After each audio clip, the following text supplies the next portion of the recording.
Hi friends, and welcome back to my channel. Let's continue this year's Talk Over RA 2023 series with the next topic, yoga therapy and RA. I've been studying yoga therapy for a few years now, and I have a little while to go, but I want to share my insights and what I've discovered about this topic from my studies and from other yoga therapist friends who have worked specifically one-on-one with clients that presented with RA and depression or anxiety or both. In this video, I'm going to speak with you about yoga therapy, the models that are used in yoga therapy, how we would look at depression and anxiety from a yogic lens. So let's get started on this. What is yoga therapy? Yoga therapy is a process of empowering individuals to progress towards improved health and well-being through the application of the teachings and practices of yoga. What is rheumatoid arthritis? Rheumatoid arthritis, RA, is a chronic, long-lasting autoimmune disease that mostly affects the joints. RA occurs when the immune system attacks its own tissues. The disease can cause pain, swelling, stiffness, and loss of function of joints. The inflammation can be so severe that it affects how the joints and other parts of the body look and function, including the heart, lungs, nerves, eyes, and skin. Why is yoga therapy suited for RA? So the practice of yoga involves specific physical postures, breath regulation, concentration, meditation, and relaxation, just to name a few aspects of a yoga practice. Studies report that stress is reduced after practicing yoga in individuals with mental stress. These results are useful for patients with rheumatoid arthritis, as stress has been linked to triggering autoimmune disease and worsening rheumatoid arthritis conditions. Additionally, the effect of yoga on the musculoskeletal system may have. How do yoga therapists work with their clients? So when a client comes to see a yoga therapist will ask why they're coming to see them, what are their pain points. They will work only on what is reported by their client. They will perform an intake with their client to get an idea of their medical history, their current situation, why they're there, their lifestyle, an emergency contact, and etc. Sometimes muscle testing is involved if it's appropriate. They will then research the medical condition or issue that the client brings to them, and they will begin by providing the client with a plan or some type of program. We're not there to heal our clients. We're there to help them heal themselves and to give them the tools, the knowledge, and the practices to help guide them. I'm going to go over the models that we use in yoga therapy. So the Koshik model, this is the system of yoga where there are 5 koshas or 5 layers to accessing the true self. The 5 koshas are the physical body, the energy body, the mind, the mental body, the wisdom body, and the bliss body. So by addressing these 5 barriers, the yoga therapist and client are able to work on a multi-layered approach to wellness. The Annamaya kosha, the physical body, the primary practice we use is asana, physical postures. The Pranayama kosha, energy body. We primarily use pranayama, breathing exercises, and bandhas, which are energy locks, which we sometimes use and sometimes don't, depending on the client. The Manomaya kosha, the mental body. The primary practices are chanting, philosophy, and education of the mind. The Vijnanamaya kosha is the intuition body. The primary practice that we use is meditation. The Anandamaya kosha, the bliss body. The primary practices are surrender, prayer, ritual, heart-centered meditation, And when this kosha is balanced, we are aware of our connection to the universe. So that's the koshic model.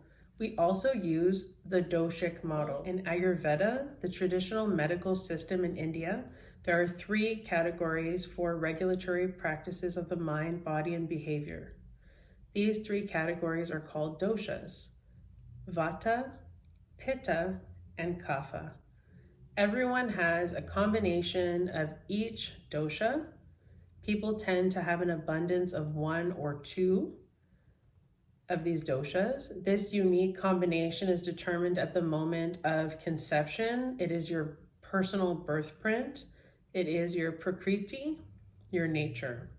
As you move throughout your life, the proportion of each of the 3 doshas constantly fluctuates according to the seasons, your diet, your environment, life events, your age, and as they move you in and out of balance, the doshas can influence your health, your energy level, and your general mood. How would a yoga therapist look at an individual experiencing RA?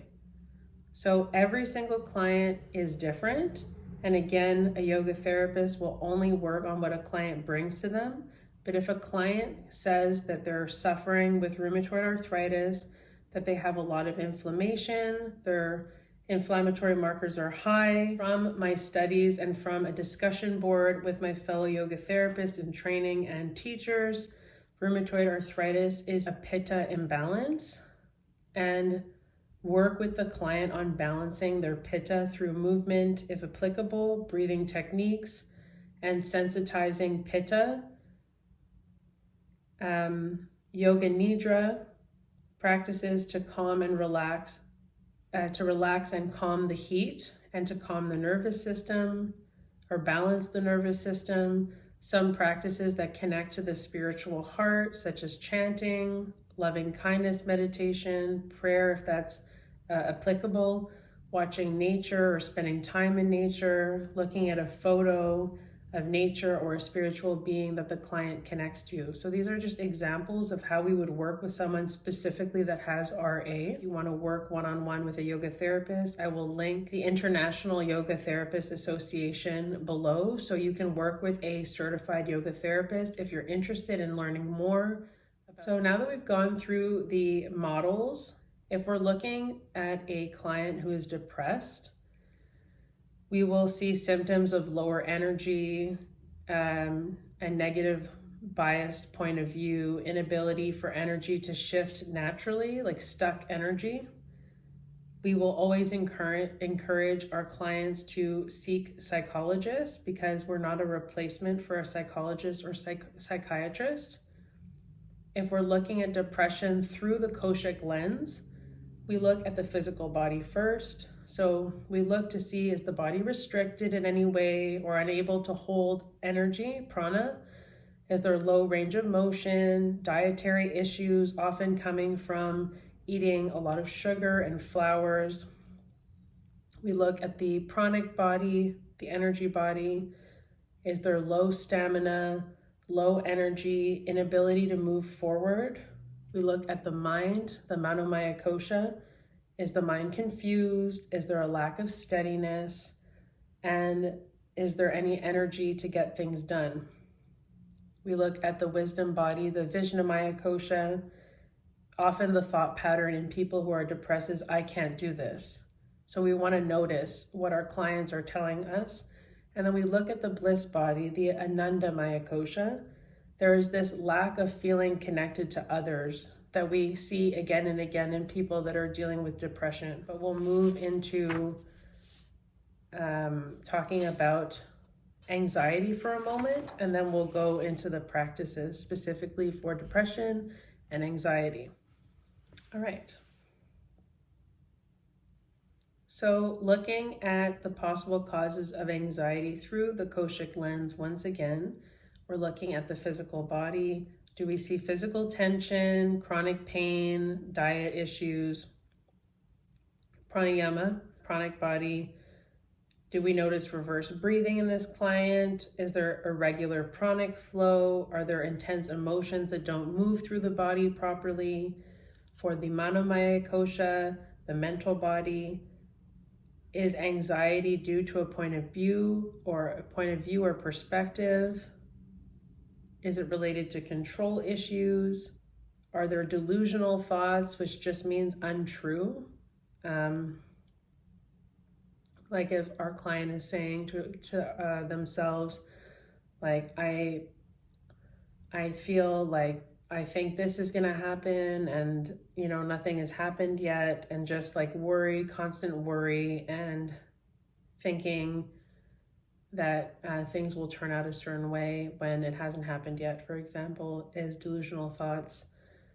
Vijnanamaya kosha, inability to access inner wisdom or information, which can bring about anxiety, constantly worrying about doing the wrong thing. Anandamaya kosha, the bliss body, following other aspects of the self instead of the heart. So really up in the head, really up in our minds, really overthinking would be a symptom of anxiety that we would look at in the koshic lens. So now I am going to go through the two practices in separate videos that I'll share with you that you can just do from home. Always speak to your healthcare provider before beginning a new practice. So I will leave you here. Please do subscribe to my YouTube channel. And if you enjoyed this content, then hit the like button. You can share it with someone that you think could use this information. Namaste.